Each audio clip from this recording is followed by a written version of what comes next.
નમસ્કાર વિદ્યાર્થી મિત્રો, આજે આપણે ન્યુક્લિયર ઉર્જા કે જે આપણી ઉર્જાના વપરાશનો એક સ્ત્રોત છે તેના વિશે જાણકારી મેળવવાના છે.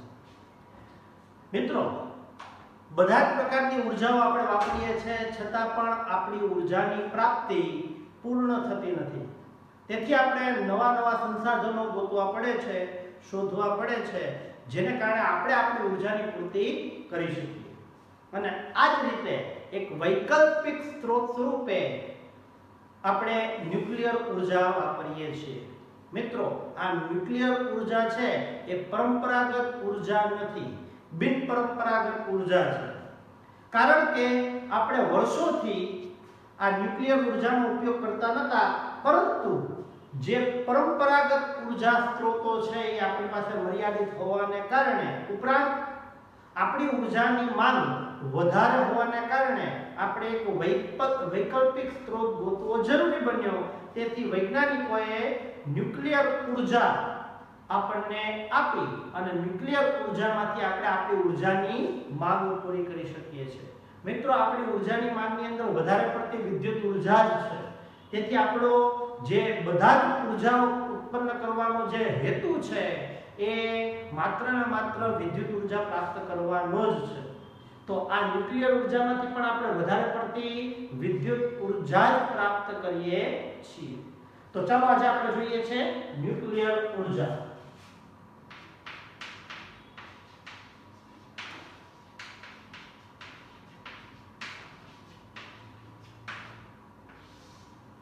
મિત્રો, પરમાણુના ન્યુક્લિયસમાંથી મળતી ઉર્જા કે જે ન્યુક્લિયર ઉર્જા તરીકે ઓળખાય છે.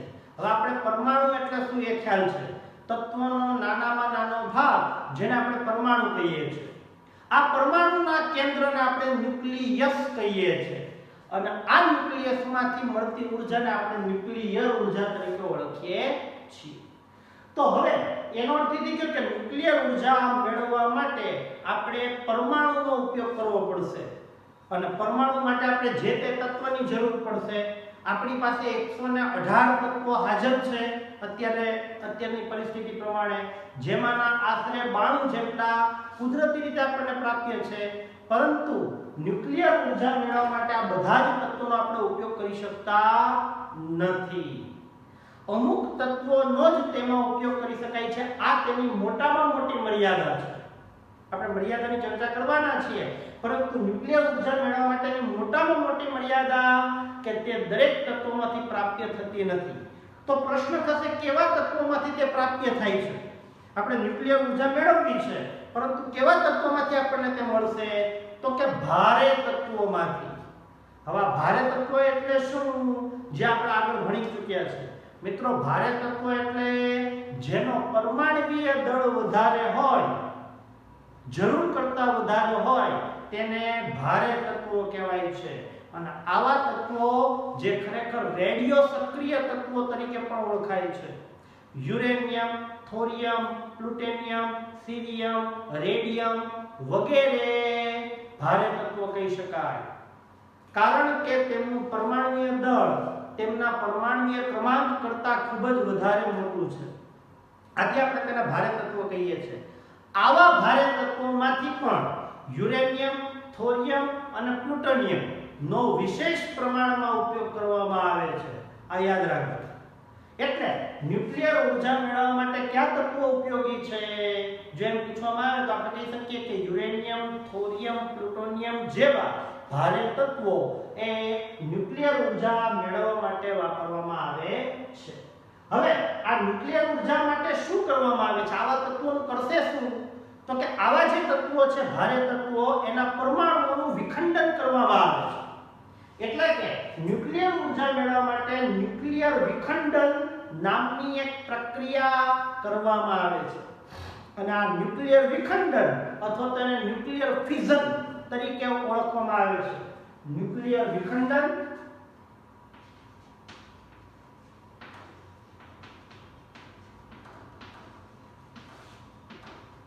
અથવા તો ન્યુક્લિયર ફિઝન તરીકે ઓળખાતી એક પ્રક્રિયા કરવામાં આવે છે અને તેને કારણે આપણે ન્યુક્લિયર ઉર્જા મેળવી શકીએ છીએ. આ પ્રક્રિયા કરવી જરૂરી છે. હવે આ પ્રક્રિયામાં શું કરવામાં આવે છે તો કે ભારે પરમાણુ. હમણાં આપણે જોઈ ગયા કે ન્યુક્લિયર ઉર્જા મેળવવા માટે ભારે પરમાણુ એટલે કયા? યુરેનિયમના પરમાણુ, પ્લુટોનિયમના પરમાણુ, થોરિયમના પરમાણુ, સીરિયમના પરમાણુ પણ ચાલે. જાપાન જેવો દેશ છે એ સીરિયમના પરમાણુનો ઉપયોગ કરી રહ્યો છે. ચાલો જોઈએ આપણે. તો ન્યુક્લિયર વિખંડન માટે ભારે પરમાણુના ન્યુક્લિયસ પર, હવે ન્યુક્લિયસ એટલે પરમાણુય કેન્દ્ર, એની ઉપર હલકા જેની ઉર્જા ઓછી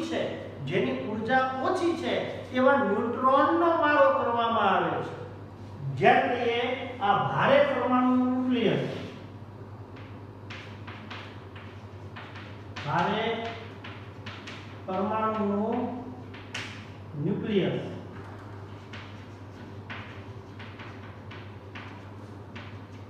જેને આપણે પરમાણુય કેન્દ્ર કહીએ છીએ, એના ઉપર કોનો મારો કરવામાં આવે છે?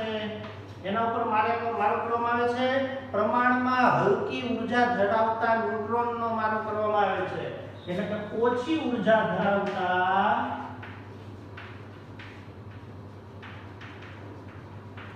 ન્યુટ્રોનનો મારો. ન્યુટ્રોન શું છે ખ્યાલ છે ને? ન્યુટ્રોન એ પરમાણુમાં રહેલા 3 કણો પૈકીનો એક કણ છે. 3 કણો ક્યાં? ઇલેક્ટ્રોન, પ્રોટોન અને ન્યુટ્રોન. એમાંનો એક એટલે ન્યુટ્રોન. એનો મારો ચલાવવામાં આવે છે. આપણે એને પ્રતાડન પણ કહી શકીએ છીએ. પ્રતાડન કર્યું, મારો ચલાવ્યો. જેને કારણે શું થાય છે તો કે આ જે ભારે પરમાણુનું ન્યુક્લિયસ છે એ 2 સમાન ટુકડાઓમાં વિભાજિત થાય છે. સામાન્ય રીતે 2 સમાન ટુકડાઓ થાય છે, યાદ રાખજો. મોટા ભાગે 2 ટુકડાઓ થાય છે, યાદ રાખજો. એટલે 2 સમાન ટુકડાઓમાં તે વિભાજિત થઈ જાય છે. આ એક ટુકડો અને બીજો ટુકડો, 2 સમાન ટુકડાઓમાં વિભાજિત.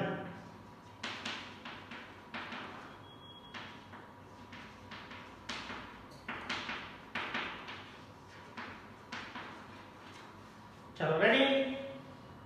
હવે આ જે ભારે પરમાણુ હતો એ મૂળ પરમાણુ હતો, ધ્યાન દેજો. એટલે કે મૂળ ન્યુક્લિયસ હતું, એનું 2 અલગ અલગ ન્યુક્લિયસોમાં રૂપાંતરણ થયું, બરાબર, વિભાજન થયું. હવે આ જે ભારે પરમાણુનું ન્યુક્લિયસ હતું એનું જે વજન હતું એટલું જ આનું હોવું જોઈએ ને સામાન્ય રીતે, પણ એટલું નહીં હોય. આ પરમાણુના જે ન્યુક્લિયસનું જે વજન હતું તેના કરતા આ 2 પરમાણુઓનું વજન છે થોડું ઓછું હશે. એનો અર્થ એ થયો કે મૂળ પરમાણુનું વજન નિપજ પરમાણુઓના વજન કરતા ઓછું હશે. આપણે એમ પણ કહી શકીએ મૂળ ન્યુક્લિયસનું વજન નિપજ એટલે આપણને ખબર છે જે પ્રાપ્ય થઈ તે નિપજ ન્યુક્લિયસોના કુલ વજન કરતા ઓછું છે. આ બેનું કુલ વજન છે ને એ આના કરતા ઓછું હશે. આ દરમિયાન પુષ્કળ માત્રામાં ઉર્જા ઉત્પન્ન થાય છે. હવે ધ્યાન દેજો, આ પ્રક્રિયા દ્વારા આપણે ન્યુક્લિયર ઉર્જા ઉત્પન્ન કરી. કઈ પ્રક્રિયા? ન્યુક્લિયર વિખંડનની અથવા તો ન્યુક્લિયર ફ્યુઝનની. એના દ્વારા ન્યુક્લિયર ઉર્જા ઉત્પન્ન થઈ, પણ તે ક્યારે શક્ય બનશે? જ્યારે નિપજ જે છે એનું વજન મૂળ પરમાણુના ન્યુક્લિયસ કરતા ઓછું હોય ત્યારે જ, બાકી નહીં. જો નિપજનું વજન વધી ગયું તો આ પ્રક્રિયા થવાની નથી. અને ભારે પરમાણુમાં આ જે આપણે ઘટના કરીને એવું થાય છે. બાકી હલકા પરમાણુમાં એવું પોસિબલ છે કે નિપજ પરમાણુનું વજન વધી જાય. નિપજ પરમાણુનું વજન વધવું જોઈએ નહીં, નિપજ ન્યુક્લિયસનું વજન વધવું જોઈએ નહીં. આવું જ્યારે થાય છે ત્યારે પુષ્કળ માત્રામાં ઉર્જા ઉત્પન્ન થાય છે. અને આ ઉર્જાનો ઉપયોગ કરીને શું કરવામાં આવે છે સામાન્ય રીતે? તો કે વરાળ પેદા કરવામાં આવે છે. અને આપણે વરાળનું કામ છે મિત્રો, વરાળ પેદા થાય એટલે આપણે શું કરીએ છીએ? ટર્બાઇન ચલાવી શકીએ છીએ. ટર્બાઇન ચાલે એટલે શું થાય? જે તે જનરેટર છે એ યાંત્રિક ઉર્જા ઉત્પન્ન કરે, અને યાંત્રિક ઉર્જા ઉત્પન્ન થાય તેનું આપણે વિદ્યુત ઉર્જામાં રૂપાંતર કરી શકીએ છીએ. બસ આપણે એટલું કામ છે. આપણે વરાળ ઉત્પન્ન કરવા માટે જ આ ઉર્જાનો ઉપયોગ કર્યો છે. ચાલો ક્લિયર? ખ્યાલ આવી ગયો? પરંતુ તેની માટે આપણે ભારે પરમાણુઓના ન્યુક્લિયસનું વિખંડન કરવું પડ્યું.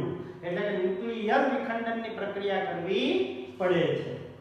હવે આ દરમિયાન પુષ્કળ માત્રામાં ઉર્જા ઉત્પન્ન થાય છે. કેટલી? વિચારીએ. યુરેનિયમ યુરેનિયમના એક પરમાણુ, આ પ્રક્રિયા દ્વારા યુરેનિયમના એક પરમાણુના વિખંડન દ્વારા જે કોલસો છે, બરાબર, કોલસો છે, એમાં રહેલા કાર્બનના દહન કરતા આશરે 10 મિલિયન એટલે કે 10 લાખ ગણી ઊર્જા ઉત્પન્ન થાય છે. વિચારવા જેવી વાત છે. ધ્યાન દેજો ફરીથી, ન્યુક્લિયર ઊર્જા કેમ આપણે અત્યારે ઉપયોગ કરીએ છીએ? કારણ કે ન્યુક્લિયર ઊર્જા દ્વારા આપણને પુષ્કળ માત્રામાં ઊર્જા મળે છે. ફરીથી રિપીટ કરું છું, યુરેનિયમના એક પરમાણુના વિખંડન દ્વારા જે મળતી ઊર્જા છે એ કોલસામાં રહેલા કાર્બનના એક પરમાણુના દહનથી જેમ ઊર્જા મળે છે તેના કરતાં આશરે 10 મિલિયન ગણી વધારે ઊર્જા મળે છે. તો મિત્રો કઈ ઊર્જા વપરાય? ન્યુક્લિયર ઊર્જા વપરાય કે નહીં? વપરાય, કારણ કે એમાં આપણને પુષ્કળ માત્રામાં ઊર્જા મળે છે. તો હવે આપણને પ્રશ્ન થાય કે આપણે આવી ઊર્જા ઉત્પન્ન કરવી છે, આ આપણે ન્યુક્લિયર વિખંડન દ્વારા ન્યુક્લિયર ઊર્જા મેળવવી છે, તો એની માટે શું કરવું જોઈએ? તો એની માટે ન્યુક્લિયર રિએક્ટરો સ્થાપવા જોઈએ. શું સ્થાપવા જોઈએ? ન્યુક્લિયર રિએક્ટર સ્થાપવા જોઈએ. મિત્રો રિએક્ટર એટલે શું? તો કે પાવર પ્લાન્ટ, એના ન્યુક્લિયર પાવર પ્લાન્ટ કે જ્યાં કરવામાં આવે છે થર્મલ પાવર પ્લાન્ટ, એમાં કોલસાનું, પેટ્રોલિયમનું કે કુદરતી વાયુનું દહન કરીને ઊર્જા ઉત્પન્ન કરવામાં આવે. વિન્ડ ફાર્મ સ્ટેશન, એની અંદર પવન ચક્કીઓમાંથી ઊર્જા મેળવવામાં આવે છે. હાઇડ્રો એનર્જી પ્લાન્ટ, એની અંદર જળ વિદ્યુત દ્વારા મેળવવામાં આવે છે. સોલર પાવર પ્લાન્ટ, એની અંદર આપણે શું કરીએ છીએ તો સૂર્યના તડકામાંથી, ગરમીમાંથી, અને તેવી જ રીતના ન્યુક્લિયર રિએક્ટર અથવા તો ન્યુક્લિયર પાવર પ્લાન્ટ સ્થાપવામાં આવે છે અને તેના દ્વારા આવા વિખંડનો કરવામાં આવે છે. હવે આ વિખંડનો કરવા માટે આવા પ્લાન્ટ છે એ આપણી પાસે છે? હા છે.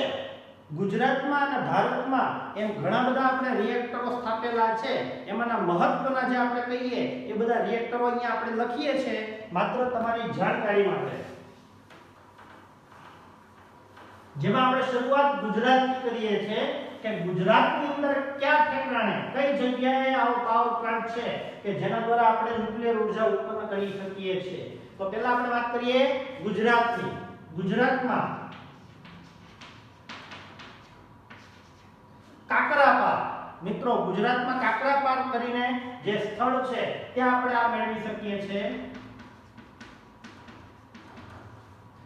ત્યાં આપણને ન્યુક્લિયર રિએક્ટર સ્થાપેલા છે અને તેની અંદર ન્યુક્લિયર વિખંડનની પ્રક્રિયા દ્વારા આપણે ન્યુક્લિયર ઊર્જા મેળવી શકીએ છીએ. ત્યારબાદ મહારાષ્ટ્રની વાત કરીએ તો મહારાષ્ટ્રમાં એમાં તારાપુર કરીને જે સ્થળ છે ત્યાં આવા ન્યુક્લિયર રિએક્ટર સ્થાપવામાં આવેલા છે અને તેમાંથી આપણે ઊર્જા મેળવી શકીએ છીએ. ત્યારબાદ રાજસ્થાનની આપણે વાત કરીએ. રાજસ્થાનની વાત કરીએ તો રાણા પ્રતાપ સાગર, રાણા પ્રતાપ સાગર આ સ્થળ છે, ત્યાંથી આપણે ન્યુક્લિયર ઊર્જા મેળવી શકીએ છીએ. તમિલનાડુની વાત કરીએ તો તમિલનાડુની અંદર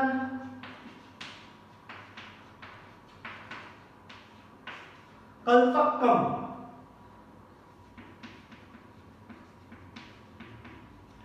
આ વિસ્તાર છે, ત્યાંથી આપણે ન્યુક્લિયર વિખંડન દ્વારા ન્યુક્લિયર ઊર્જા મેળવીએ છીએ. ઉત્તર પ્રદેશની વાત કરીએ તો નરોડામાંથી આપણે વિદ્યુત ન્યુક્લિયર ઊર્જા મેળવી શકીએ છીએ, એટલે કે ઉત્તર પ્રદેશ.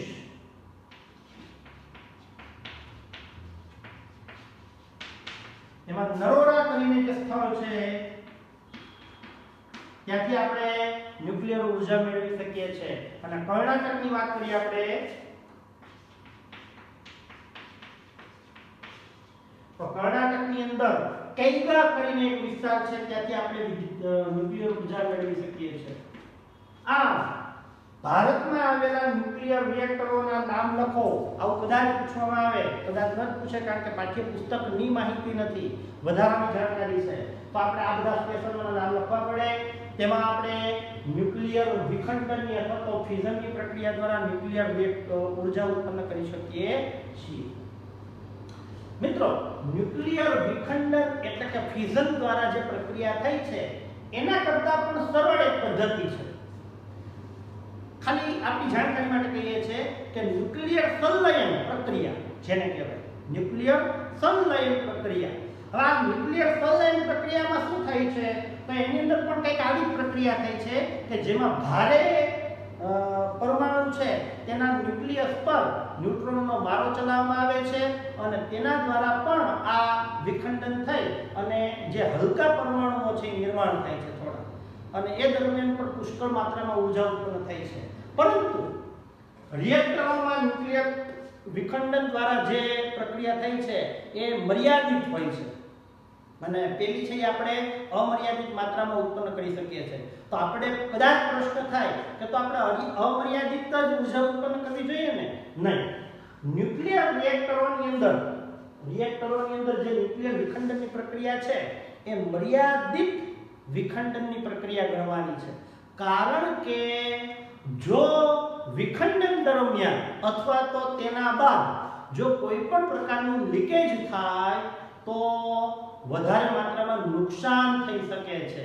કારણ કે કિરણોત્સર્ગી પ્રદૂષણ છે વાતાવરણમાં ફેલાય છે અને કિરણોત્સર્ગી પ્રદૂષણ જો વાતાવરણમાં ફેલાય તો તે આસપાસના વિસ્તારોમાં જઈ સજીવ સૃષ્ટિને નુકસાન પહોંચાડી શકે તેમ છે. અને તેથી મર્યાદિત વિખંડન પ્રક્રિયા જ જરૂરી છે, યોગ્ય છે. અને તેથી આપણે ન્યુક્લિયર સંલયન પ્રક્રિયા કરતા ન્યુક્લિયર વિખંડનને વધારે મહત્વ આપીએ છીએ. આગળના ધોરણોમાં કદાચ તમને ન્યુક્લિયર સંલયન પ્રક્રિયા વિશે પણ અભ્યાસ કરવામાં આવે. મિત્રો, તારા સ્ટાર જેને કહીએ છીએ, જેમ કે સૂર્ય એક તારો છે. આપણને ખ્યાલ છે કે આપણો સૂર્ય છે એ પુષ્કળ માત્રામાં વિકિરણ ઉર્જા ઉત્પન્ન કરી શકે છે, વર્ષોથી કરે છે અને હજી પણ વર્ષો સુધી કરવાનું છે. તો મિત્રો, આ પ્રક્રિયા પણ આપણે ન્યુક્લિયર સંલયન પ્રક્રિયા કહી શકીએ, વિખંડન નહીં. આમાં વિખંડન થયું એવું આપણે કહી શકતા નથી. આપણને કદાચ ખ્યાલ જ છે, ના ખ્યાલ હોય તો ધ્યાન દઈએ કે આપણા સૂર્ય જેવા તારાઓ છે. મિત્રો, સૂર્ય જેવા તારાઓ એટલે કુલ તારા 3 પ્રકારના હોય.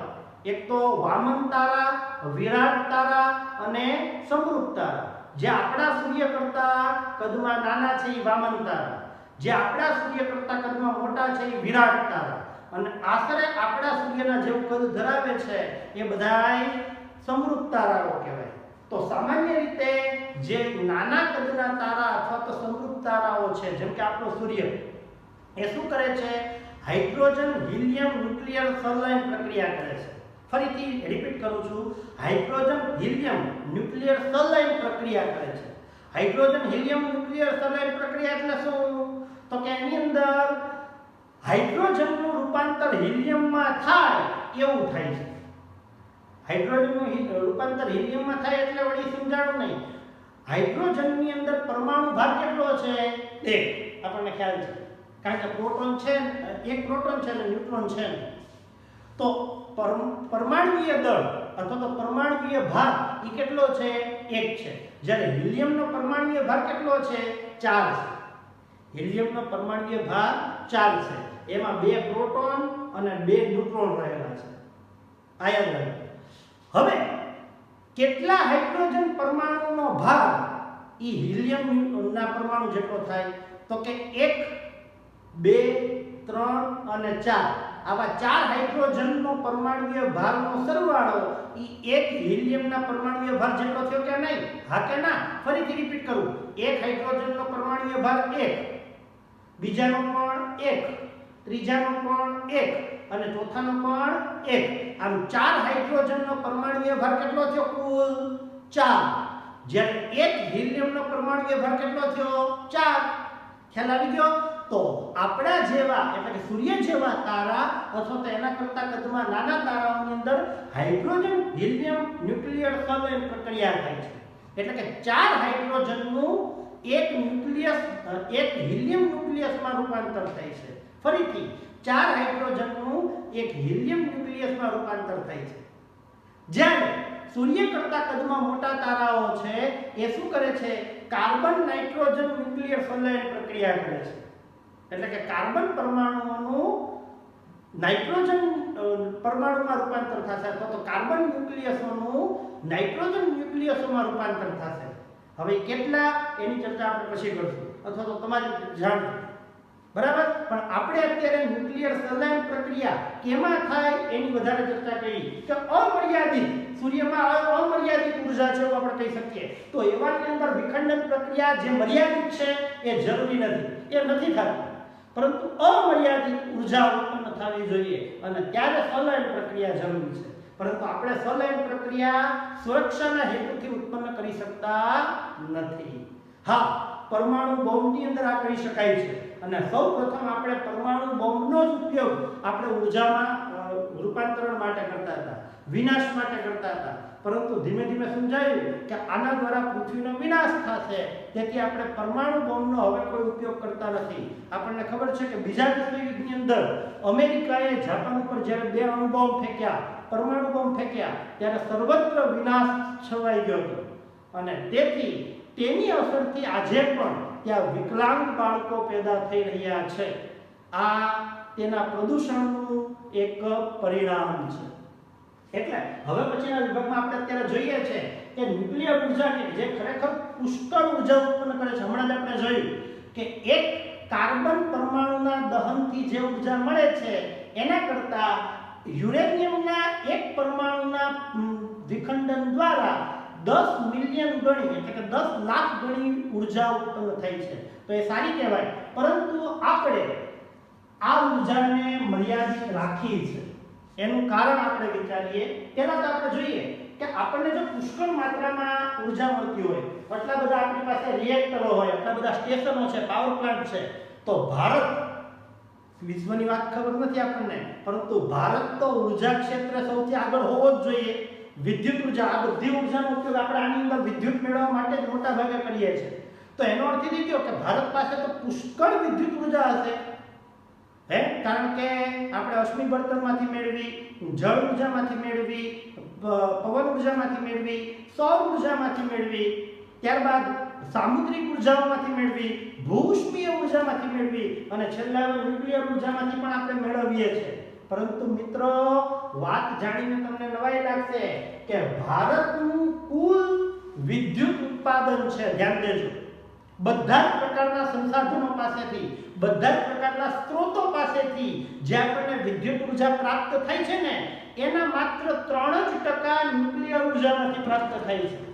એનો અર્થ એ થયો કે આપણે જળ વિદ્યુતમાંથી વિદ્યુત મેળવી, પવન ઉર્જામાંથી વિદ્યુત મેળવી, સૌર ઉર્જામાંથી વિદ્યુત મેળવી, ત્યારબાદ ન્યુક્લિયર ઉર્જામાંથી વિદ્યુત મેળવી, સામુદ્રિક ઉર્જામાંથી વિદ્યુત મેળવી, ભૂઉષ્મીય ઉર્જામાંથી વિદ્યુત મેળવી અને છેલ્લે આપણે અશ્મિ બળતણમાંથી પણ વિદ્યુત મેળવી. આ બધી જ વિદ્યુત જેટલી પ્રાપ્ત છે એના માત્ર 3% ભાગ આપણને ન્યુક્લિયર ઉર્જામાંથી મળે છે. તો આ તો બહુ ઓછો કહેવાય ને. શા માટે ઓછો છે એ પણ કારણ છે. કદાચ કોઈને પ્રશ્ન થાય કે ભાઈ આ ઉર્જાનું પ્રમાણ આપણે વધારીએ તો શું વિખંડન વધારે થઈ શકે? હા, થઈ શકે. આપણે આ રિએક્ટરોની અંદર વિખંડન કરી શકીએ છીએ, પરંતુ એની 2-3 મર્યાદાઓ છે જે આપણે ચર્ચવાની છે. વિશ્વની વાત કરીએ તો વિશ્વના અમુક દેશો છે, જેમ કે જાપાન.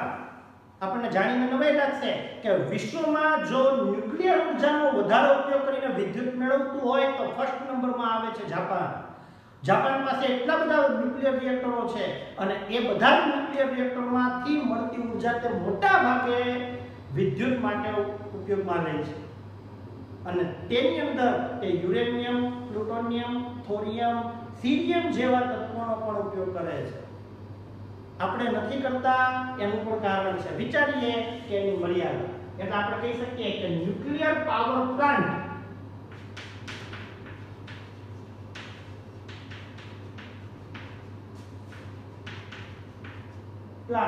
અથવા તો રિએક્ટર, ન્યુક્લિયર પાવર પ્લાન્ટ ના ભયસ્થાનો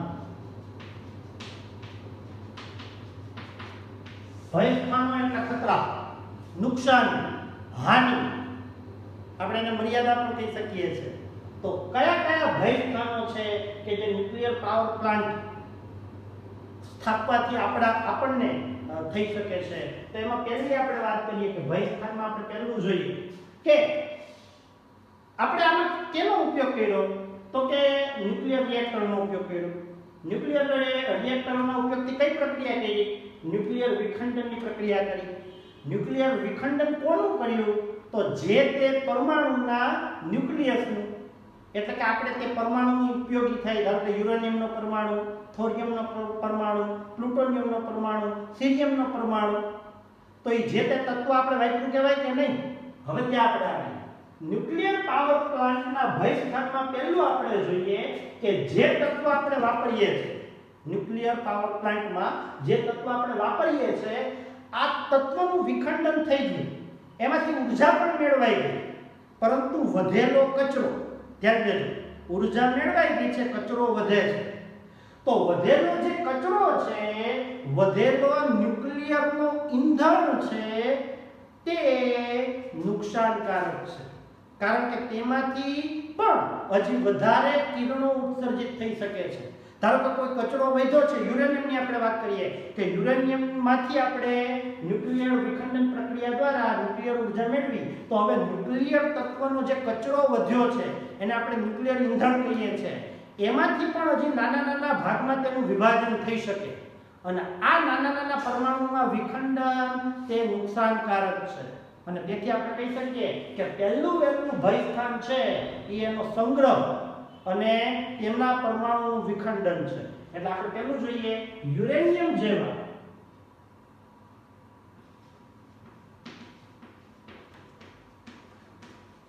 હાનિકારક કણોમાં આ કચરાનું વિખંડન થઈ શકે છે.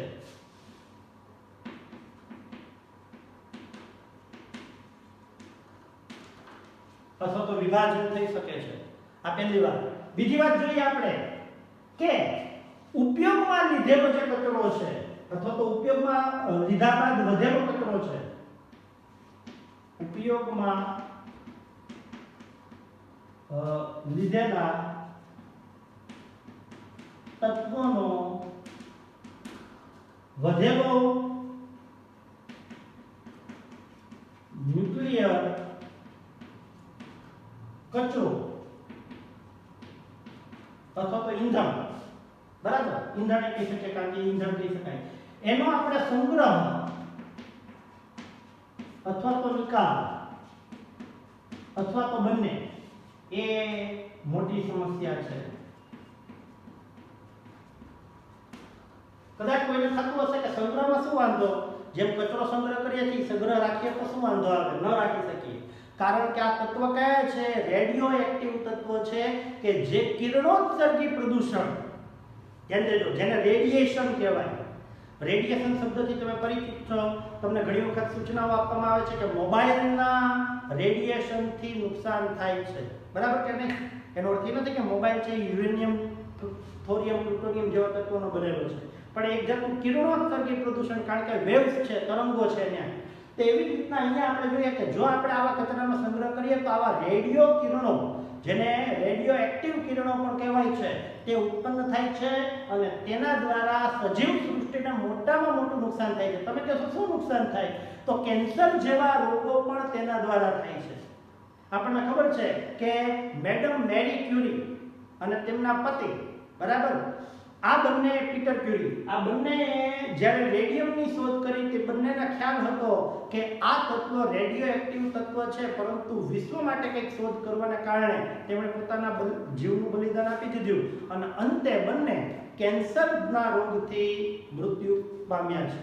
તો ટૂંકમાં કિરણોત્સર્ગી પ્રદૂષણ એ થઈ શકે છે અને તેથી આવા કચરાનો સંગ્રહ કરીએ તો પણ કિરણોત્સર્ગી પ્રદૂષણ થાય છે, નિકાલ કરીએ ગમે ત્યાં ફેંકી દઈએ તો પણ કિરણોત્સર્ગી પ્રદૂષણ થાય છે, બરાબર.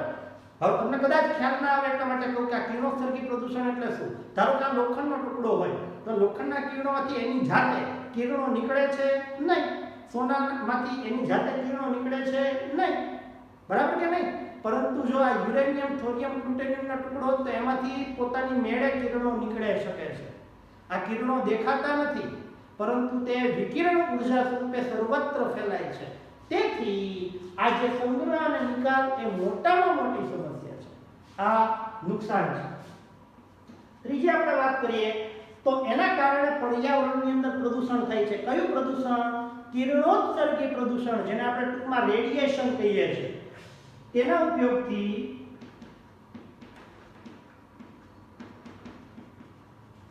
પર્યાવરણ પ્રદૂષિત થાય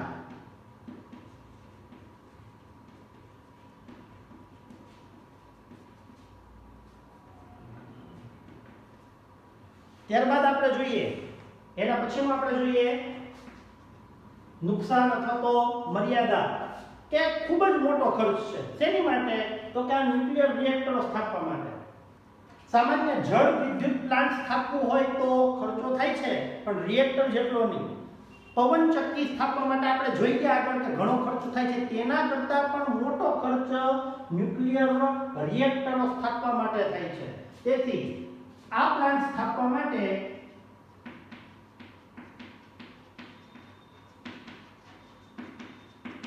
ખર્ચ ખૂબ મોટો છે અથવા તો વધારે છે ત્યારબાદ મોટામાં મોટી તકલીફ આપણે જોઈએ તમે કહો કે આવા રિએક્ટરો ક્યાંય રાખ્યા હોય તો ત્યાં સાવધાની નથી વર્તતા સાવધાની નથી રાખતા ખૂબ જ સાવધાની રાખવામાં આવે છે પરંતુ મિત્રો ક્યારેક અકસ્માતે આવા કિરણો છે બહાર નીકળી જાય તો તેને લીકેજ કહેવામાં આવે છે બરાબર તેને લીકેજ કહેવામાં આવે છે આપણે એને ન્યુક્લિયર સ્ખલન પણ કહીએ ઓકે તો ત્યારે શું થાય તો ત્યારે તો આ કિરણો છે એ સજીવ સૃષ્ટિમાં ફેલાઈ જાય છે અને આપણને નુકસાન કરી શકે છે એટલે આવું બની શકે છે ખૂબ જ સાવધાની રાખવા છતાં પણ ચાલો જોઈએ ન્યુક્લિયર વિકિરણના અકસ્માતો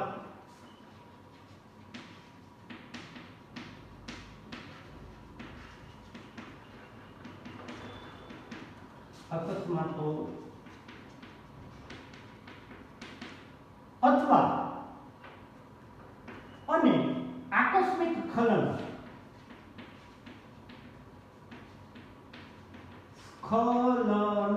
જેને લીકેજ કહેવાય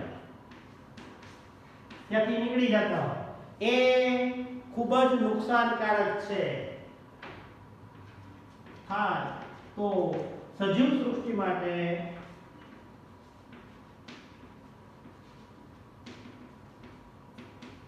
નુકસાનકારક છે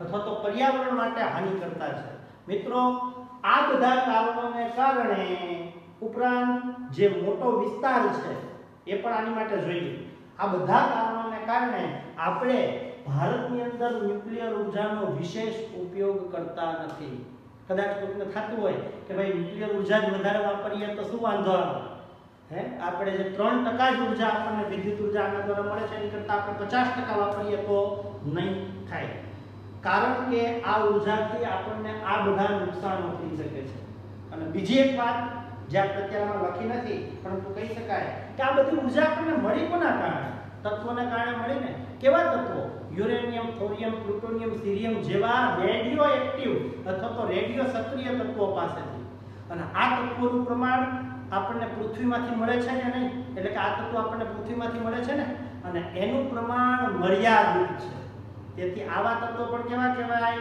મર્યાદિત છે તેથી આપણે આને પુનઃપ્રાપ્ય કહી શકીએ ન કહી શકીએ આ પુનઃપ્રાપ્ય નથી એક વખત પૃથ્વીના પેટર્નમાંથી યુરેનિયમ થોરિયમ પ્લુટોનિયમ જેવા તત્વો ખલાસ થઈ ગયા ત્યારબાદ લાખો વર્ષો સુધી આપણે આ ઉર્જાનો ઉપયોગ કરી શકવાના નથી અથવા તો આપણને આ ઉર્જા પ્રાપ્ય રહેવાની નથી કુદરતી રીતે તેથી આ આપણને પુનઃ અપ્રાપ્ય ઉર્જા છે તેથી આપણે આ ઉર્જાનો પણ વિવેકપૂર્વક મર્યાદિત માત્રામાં પર્યાવરણને અને માનવ જાતિને તેમજ દરેક સજીવ સૃષ્ટિને નુકસાન ન થાય તેવી રીતે કરવું પડશે ઉપયોગ અને તેથી આપણે આ ન્યુક્લિયર ઉર્જાનો ઓછો ઉપયોગ કરીએ છીએ ન્યુક્લિયર ઉર્જા મોટા ભાગે વપરાય છે વિદ્યુત ઉર્જા મેળવવા માટે પરંતુ મિત્રો સૌપ્રથમ આનો બોમ્બ બનાવવામાં ઉપયોગ થયો હતો અને પરમાણુ બોમ્બ જે વિસ્ફોટક પદાર્થ તરીકે આપણે ઓળખીએ છીએ આ પરમાણુ બોમ્બમાં પણ તેનો ઉપયોગ કરવામાં આવે છે આજે પણ પરમાણુ બોમ્બમાં આ ઉર્જાનો ઉપયોગ થાય છે પરંતુ હવે દરેક દેશ મર્યાદિત માત્રામાં તેનો ઉપયોગ કરે છે ખાસ કરીને વધારે પડતો આ ઉર્જાનો ઉપયોગ આપણે વિદ્યુત અને એ સિવાયની બીજી ઉર્જાઓ મેળવવા માટે ઉપયોગ કરીએ છીએ તો મિત્રો આજના વિડીયોની અંદર આપણે ન્યુક્લિયર ઉર્જા સંપૂર્ણ પૂરી કરી છે. આશા રાખું છું કે ન્યુક્લિયર ઉર્જા વિશે તમને કોઈ પણ પ્રશ્ન નહીં હોય. ન્યુક્લિયર ઉર્જામાંથી 1 થી 2 પ્રશ્નો પૂછી શકાય તેવા છે જેની આપણે અહીં ચર્ચા કરી નાખી છે. ન્યુક્લિયર ઉર્જા કેવી રીતે ઉત્પન્ન થાય છે તો આપણે આ વિખંડનની ઘટના કીધી તે પ્રમાણે અહીંયા આપણે સ્ટ્રક્ચર દોર્યું તે પ્રમાણે કયા કયા એરિયાઓમાંથી ન્યુક્લિયર રિએક્ટર સ્થાપવામાં આવ્યા છે તો આ એરિયા છે. અને ન્યુક્લિયર ઉર્જા અથવા તો ન્યુક્લિયર રિએક્ટરો ન સ્થાપવાના તારણો અથવા તો આપણે કહીએ કે ન્યુક્લિયર પાવર પ્લાન્ટ ના ભય સ્થાનો, તેનાથી થતા ખતરાઓ વિશે અથવા તો તેનાથી થતા નુકસાન વિશેની સમજૂતી આપણે આ ચર્ચા કરી છે. એ સિવાય વધારાની ચર્ચામાં આપણે સૂર્યમાંથી મળતી ઉર્જા કેવી રીતના હાઇડ્રોજન હિલિયમ ન્યુક્લિયર સંલયન પ્રક્રિયા થાય છે તેની ચર્ચા કરી છે, જે આપણા માટે અભ્યાસ માટે જરૂરી નથી પરંતુ માત્ર તમારી જાણકારી માટે એ વાત આપણે કીધેલી છે. તો અહીં આપણે ન્યુક્લિયર ઉર્જા સંપૂર્ણ પૂરી કરીએ છીએ અને હવે વધારાની ચર્ચા આવતા વિડીયોમાં આપણે કરીશું.